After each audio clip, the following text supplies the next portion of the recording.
Hi there, my name is Tim Metz. I'm the Director of Content Engineering at Animalz, a content marketing agency. And in this video, I'm going to show you how we use the AirOps MCP and Claude Code to create Animalz branded AEO audit reports for our customers.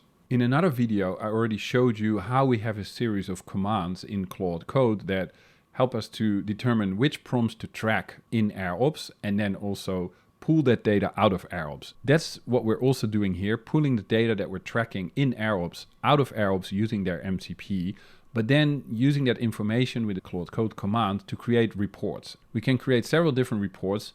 One is an Excel workbook, which is more for our team if they want to do deeper analysis. One is an interactive HTML report. That's the one we're going to look at right now. And then we also have an executive briefing and a narrative analysis. And so we're looking at the interactive HTML report. Here's what that looks like in Claude Code. We give the AEO report command, and then Claude Code starts pulling the information that we've been tracking on prompts from AirOps through their MCP. And currently I'm using the Animalz account as a demonstration. It looks at pages, looks at prompts, it gets all the analytics. And then Claude Code has collected data. It gives us a high-level overview, overall health metrics, competitor landscape, etc. And then it says which deliverables it's going to create. Would you like to publish this report to a live URL? Yes, I want to do that.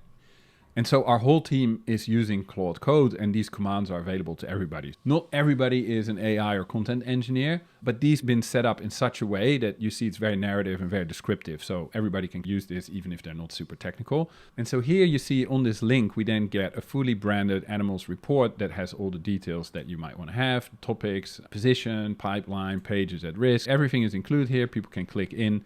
And the nice thing about this is that previously the team would spend a lot of time trying to make charts for PPTs, and then even though you have maybe a nice looking PPT, it's still not very interactive. Whereas this you can make as interactive as you want, you can customize it, and it takes less time because Claude Code can very easily create the HTML report. So it has a lot of benefits. It's better for the customer, it's better for us, and it's faster. This is how we do our AEO audits and how we then bring the reports to our customers using the AirOps MCP and Claude Code. Hope you like it, and see you in the next video. Bye bye.